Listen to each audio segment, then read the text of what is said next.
So, today we're going to be checking out Lawrence Fishburne reads a former slave's incredible letter to his old master. This video was a recommendation I got. I was told it's going to be an interesting one. I don't know if it's going to get emotional, but I'm going to watch it anyway. So, let's get to it.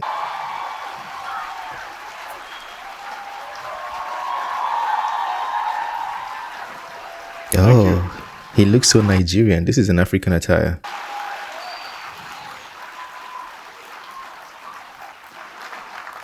To my old master. The letter. Dayton, Ohio, August 7th, 1865. To my old master, Colonel P.H. Anderson, Big Spring, Tennessee. Sir, I got your letter and was glad to find that you had not forgotten Jordan and that you wanted me to come back and live with you again, promising to do better for me than anyone else can. I have often felt uneasy about you.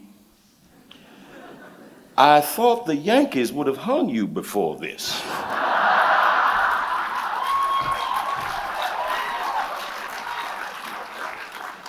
For harboring Rebs that they found at your house.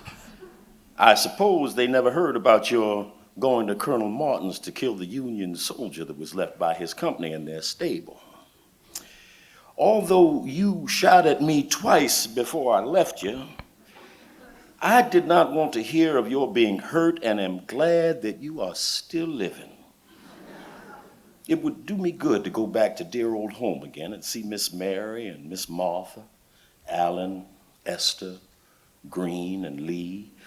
Give my love to them all and tell them I hope we will meet in the better world, if not in this. I would have gone back to see you all when I was working in the Nashville hospital, but one of the neighbors told me that Henry intended to shoot me if he ever got a chance. I want to know particularly what the good chance is you propose to give me. I am doing tolerably well here. I get $25 a month with victuals and clothing. Have a comfortable home for Mandy. The folks call her Mrs. Anderson. And the children, Millie, Jane, and Grundy, go to school and are learning well.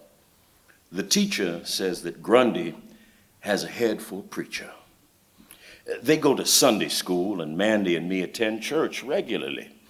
We are kindly treated. Sometimes we overhear others saying, them colored people were slaves down in Tennessee. This was a real letter, or was it just scripted by him?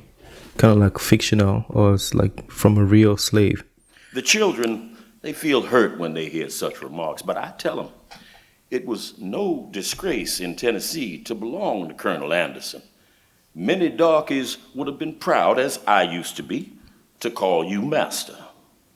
Now, if you will write and say what wages you will give me, I will better be able to decide whether it would be to my advantage to move back again. As to my freedom, which you say I can have, well, there's nothing to be gained on that score, as I got my free papers in 1864 from the Provost Marshal General of the Department of Nashville. Mandy says she would be afraid to go back without some proof that you were disposed to treat us kindly and justly. And we have concluded to test your sincerity by asking you to send us our wages for the time that we served you. Right. I like that. Give it to us like that. This will make us forget and forgive old right? scores, and rely on your justice and friendship in the future. I served you faithfully for 32 years and Mandy 20 years.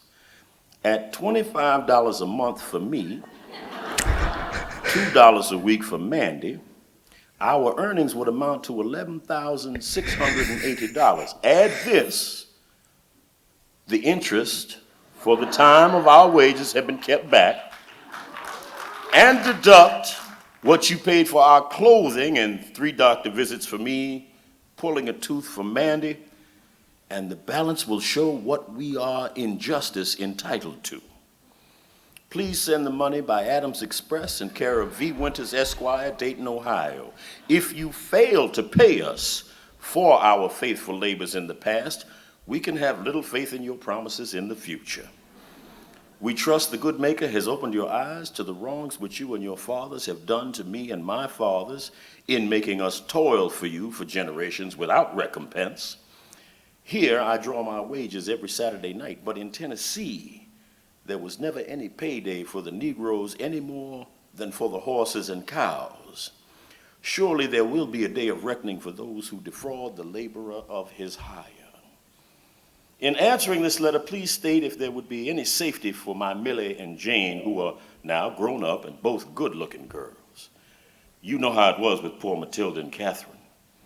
I would rather stay here and starve and die if it came to that, than to have my girls brought to shame and violence by the wickedness of their young masters. You will also please state if there have been any schools open for the colored children in your neighborhood.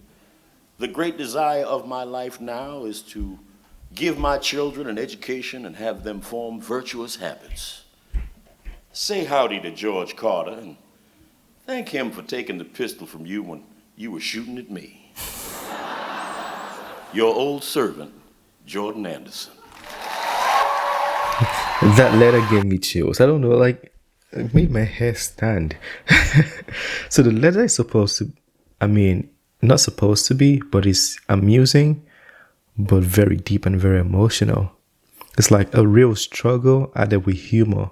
We went through this, we want our compensation. It's a real message, a real thing they want. But also, they share the struggles, like we did this for you and you didn't pay us. Ended by saying thank you to the person that took the weapon from you, to avoid you shooting me. Anyways, let me know what you think about that. That was a very good letter. I don't know if it was fictional, but I don't think it will be. It's my first time, coming across these letters live. But I'll try to check out more videos. I don't know if it was fictional or if it was a real letter. It might have been a real letter. I suspect it is. But feel free to talk to me if you're more familiar with all of this and you want to share more, tell me in the comment section. That being said, is the end of this one. Smash the like button, subscribe, and I'll see you on the next video. Peace.